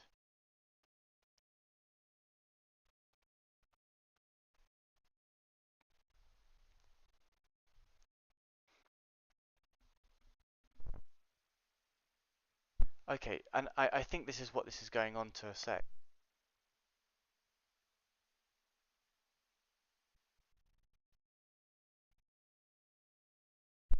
So, given a linearly independent basis, we can form linear combinations of the basis vectors to obtain an orthonormal basis. Yes, we can.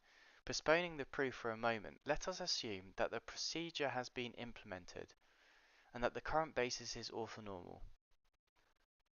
Orthonormal. What does orthonormal mean?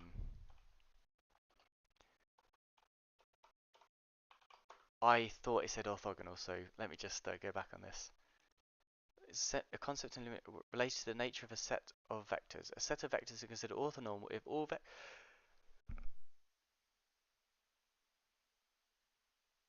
vectors in the set are orthogonal to each other. Their inner product is 0, and each vector has a norm or length of 1. If all vectors in the set are orthogonal to each other, two vectors if their inner product equals 0. For a set of vectors to be orthogonal, every pair of distinct vectors in the set must be orthogonal.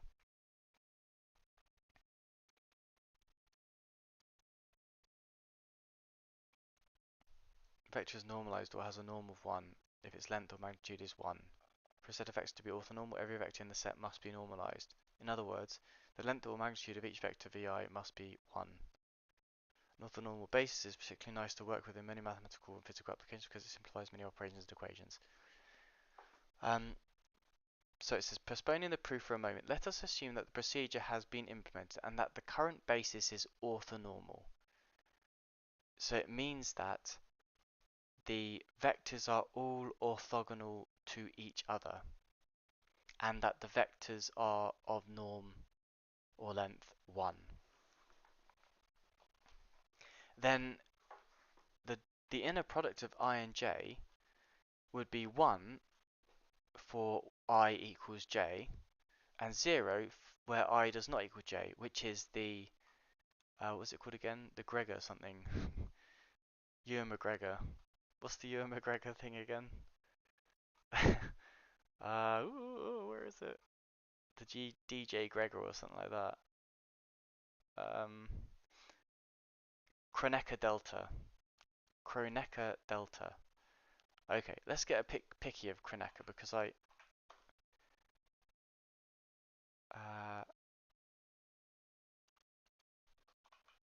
then can put a stamp in my mind of what it is.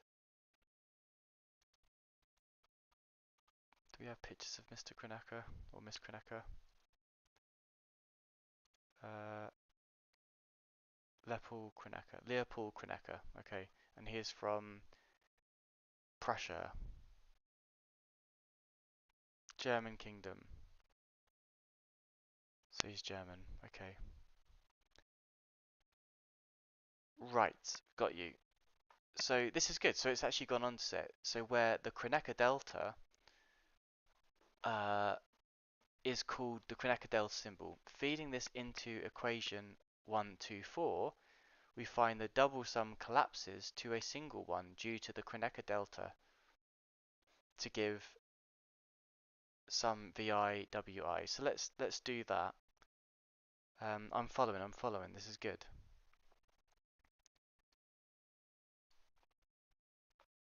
Just gonna put my little dots.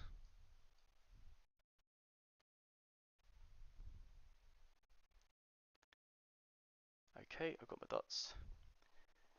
So it's saying that we put that back into 1, 2, 4, and 1, 2, 4 is this one. So VW equals the sum of I, sum of J, VI conjugate WJ I J. And if we put that in, if I equals J, okay, if I equals J,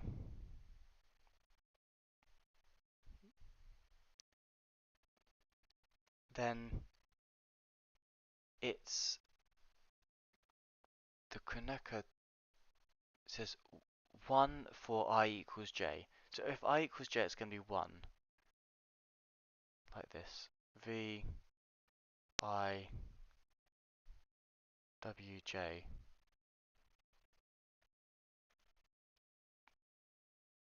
times 1, which means we don't need that.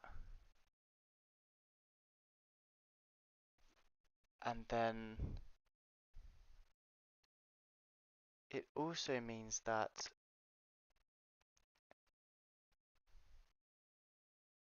I equals j. If I equals j, then we would have v1, v2. Um,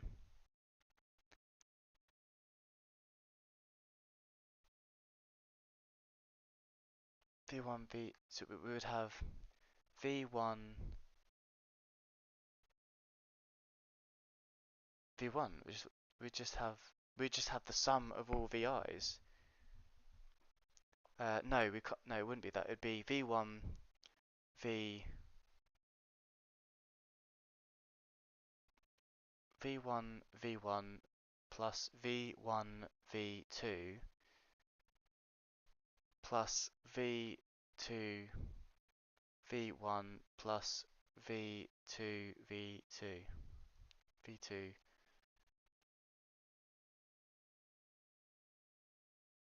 v2 squared. And so then you'd have v1, v1 plus v1, v2 plus 2 v2, v1. So we'd have 2 v1, v2, v1, v1 is going to be v1 squared plus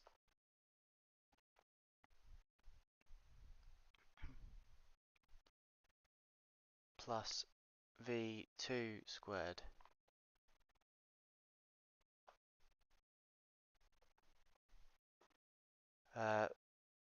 Right, and if that's the case,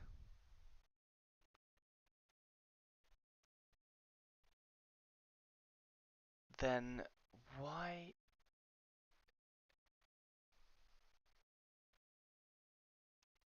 don't we need the sum of the j? Because we are already summing, because we're already summing them together. If we were to do from I to j, that would mean that we do v1 w1 plus v1 w2 plus etc. But then we could okay, plus let's just do this. So plus v2 w1 plus v2 w2, or if we didn't do that, we'd be v1 w1 plus v2 w2 plus v v1 w1. Just summon them, so it'd be v1 w1 plus v2 w2 plus v2 w2. So it would be, oh, this is hard to imagine. v1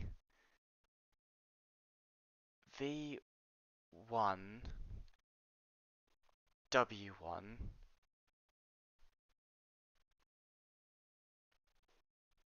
plus v2 w2 plus v2 w2. Well, this should then be equal. So v1 w1 plus v1 w2 plus v2 w1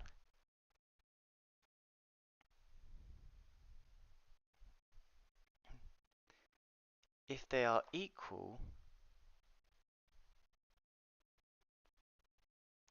it's this.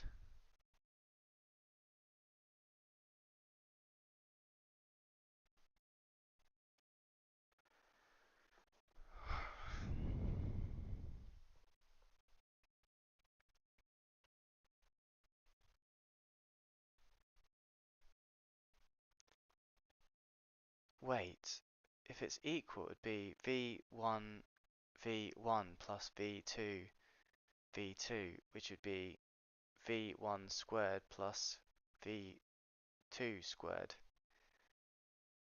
plus v2 squared. Maybe this is wrong. Let's do this again. Um, so if they were so v1 v1 times v1 plus v1 times v2 plus v2 v1 plus v2 v2. And then it would be v1 squared is v1 squared plus v1 times v2 plus v2 times v1. v1 times v2 plus v1 v2 plus, so it is going to be 2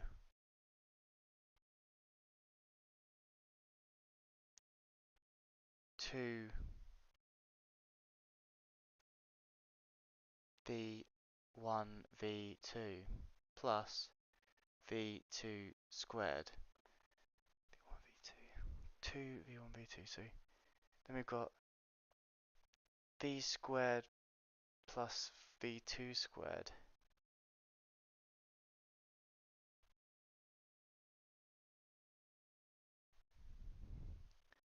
But this is saying equal to the conjugate. Oh man. I understand it and I can see where we're going, but I feel like I need to prove it to myself. Which is it's so frustrating in maths because I'm just like, no, I need to prove this now. Mamma mia.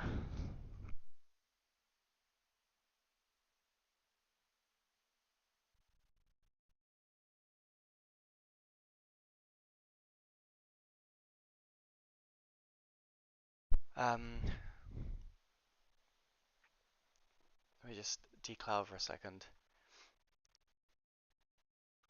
It's the same as the Kronecker delta. Feeding this into the equation, we find the double sum collapses to a single one due to the Kronecker delta.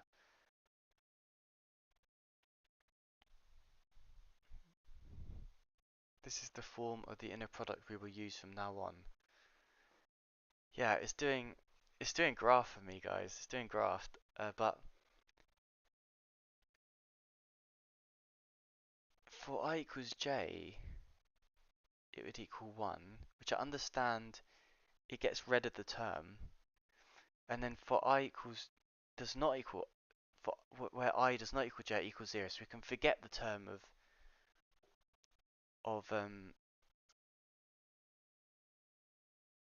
we can forget the terms altogether.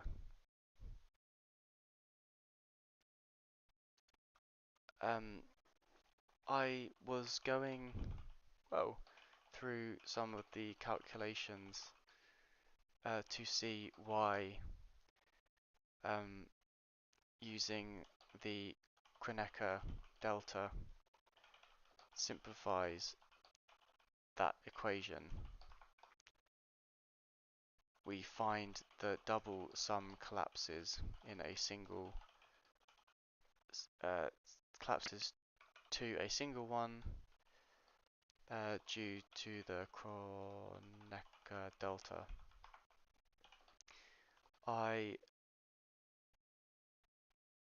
was wondering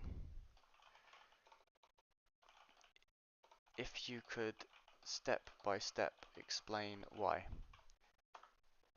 I think we're following the right path, but I'm losing the balls down the end of the court.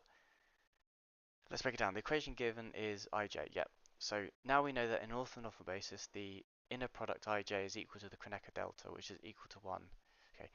So we replace ij with in the equation. Yes. Here, the Kronecker delta makes the double summation collapse into a single one. Let's see how. In the double sum, the term wj Kronecker delta only contributes when I equals 1, since Kronecker delta 0, yeah, when I equals j, Kronecker delta equals 1, and the term becomes wj. This effectively picks out the jth element,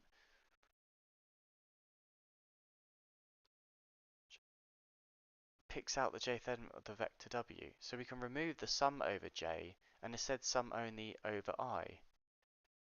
Oh, wait. Um, wait. In the double sum, the term only contributes. Yes, so we understand that it goes away for 0, and actually said that before. And when it's 1, we get just the term. Because it's multiplied by. It's multiplied by just wj. And in that case, because we're always going to get one of that,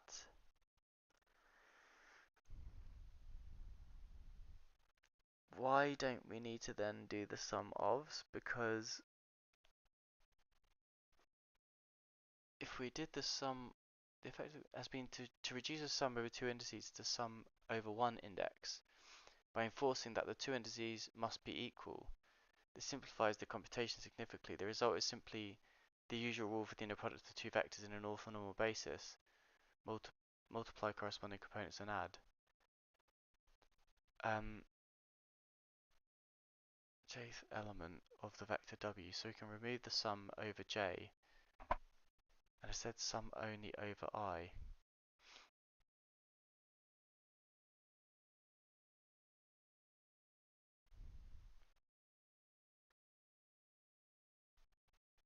So that's because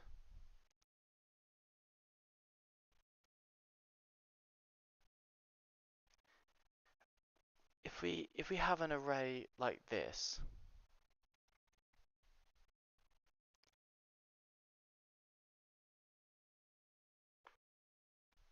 well, let's do 2 2 2 2. This is the ith. This is the ith plus 1, and this is the jth, and this is the jth plus 1. And if they're equal,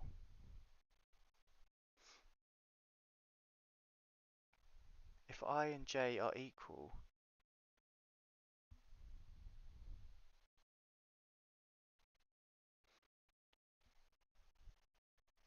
then it's saying go and get this. Then it's saying multiply that by that.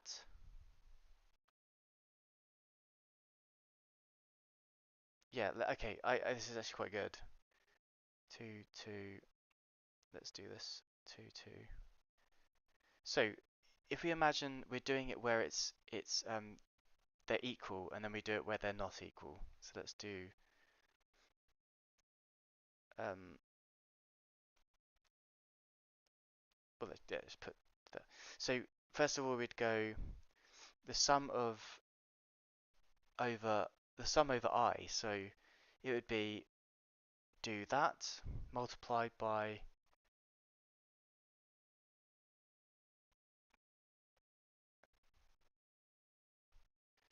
that. Well, actually, let's do 2 I see it doesn't matter. I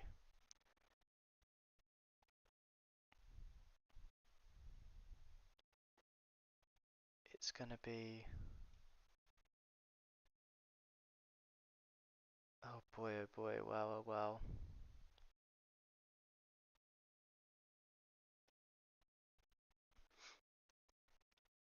The sum of I in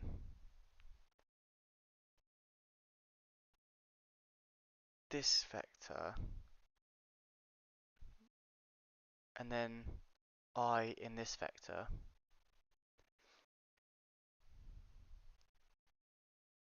and then it goes on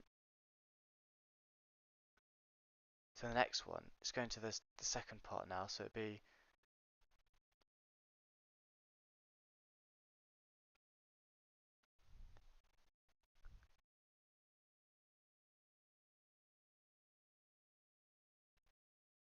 that and then that. That's the in the difference it would be, otherwise it'd be this.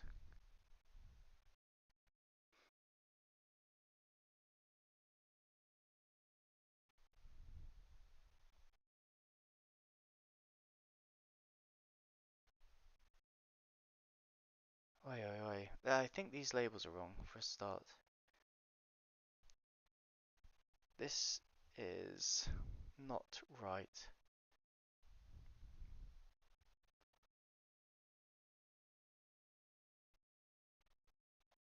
This is better. So we've got the, this would be I plus 1, and this is j, and j plus 1. And this is I, and this is I plus 1. So in the first case, it's going 1, 1. It's going 1, it's going 1, 2, 1, 1, 1, 2. In the other play, when they're equal to each other, it's going, or when there's just an I, it's going 1,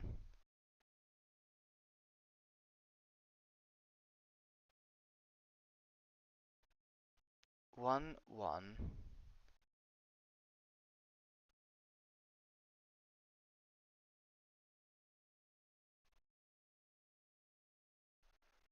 I don't understand this. How are they equal? Ah, can you put in some real numbers? I'm struggling to see how only one sum is required here.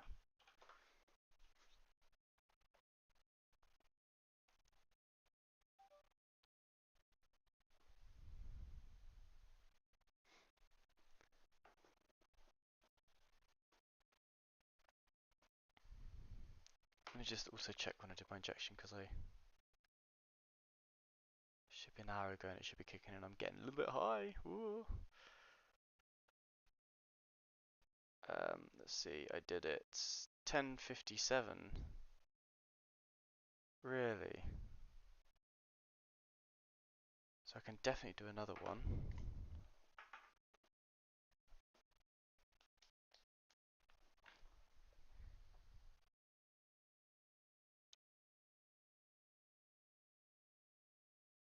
Cool.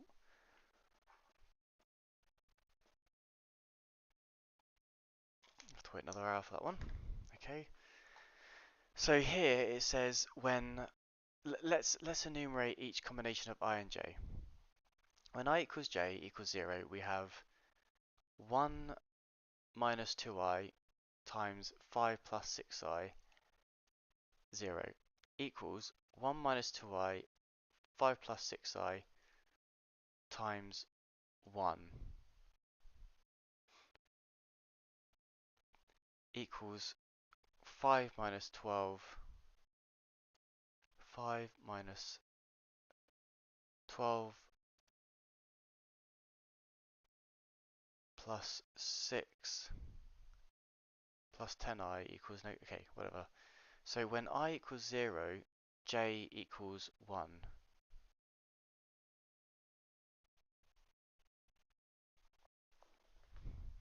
I equals j equals 0.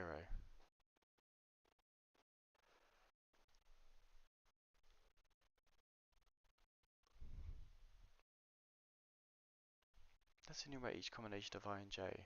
Did I? Oh, okay.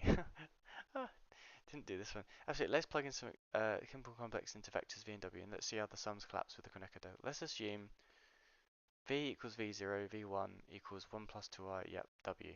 And we have ij is an element, I and j is an element of 0, 1. Now let's compute the double sum.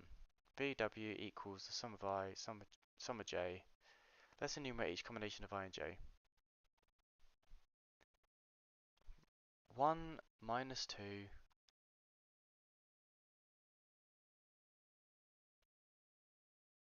2i, because it's the conjugate, I see, uh, times 5 plus 6i is equal to 1 minus 2i, etc. Now when I equals 0, j equals 1, then it'd be that, yeah, equals 0. When I equals 1, j equals 0,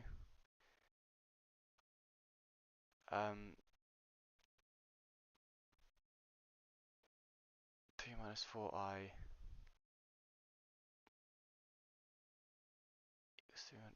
okay, yeah, when I equals j equals 1, so okay, so when we sum these up, we only keep the terms where I equals j. All others get multiplied by 0. Equals negative 7 plus 16i plus 0 plus 0 minus 11 equals minus 18 plus 68. So you see, only the terms where I equals j contribute to the sum due to dij, and this is equivalent to the sum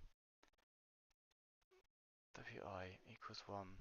So the double sum in D collapses to a single sum due to the Kronecker delta.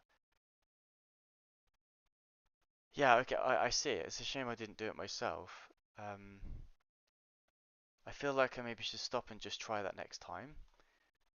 I mean, we haven't gone forward much though. Let's see how this progresses. Um, yeah, let's get to dual spaces. So this is the form of the inner product we will use from now on. You can now appreciate the first axiom, but for the complex conjugation of the components of the first vector, v would not even be real, not to mention positive, but now it is given by equals t is the magnitude of v squared greater than 0 and vanishes only for the null vector. This makes it sensible to refer to vv as the length or norm squared of a vector.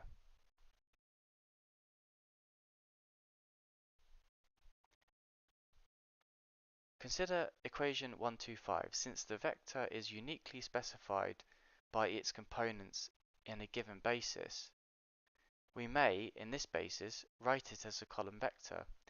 Since the vector is uniquely specified by its components in a given basis, we may, in this basis, write it as a column vector. True. Okay, the inner product VW is given by the matrix product of the transpose conjugate of the column vector representing V with the column vector representing W. VW equals the conjugates of all of them multiplied by the transpose of this. What does so it then talks about transpose conjugate. What does transpose mean? I know what it means, but I need to know what it means in this case. The transpose matrix is a new matrix whose rows are the columns of the original. Whose rows are the columns of the original. This means that the element at the ith row and jth row column in the original matrix will be at the jth row and ith column in the transpose. For example, let's consider the matrix A. The transpose of A, often denoted as A transposed, is 1, 3, 5, 2, 4, 6. Yeah, got it. In the context of quantum mechanics and complex vectors, the transpose isn't quite as useful on its own because it doesn't take into account the complex nature of the numbers. However, when combined with the complex conjugate operation, it gives the conjugate transpose, also known as the Hermitian transpose or adjoint, which is very useful. The conjugate transpose of a matrix is the matrix obtained by taking the transpose of the matrix and then taking the complex conjugate of each element. This operation is denoted as A T. So if you have a complex vector, the conjugate transpose of V, often denoted as is, notice that the complex conjugate is taken and the row vector is transposed to a column vector.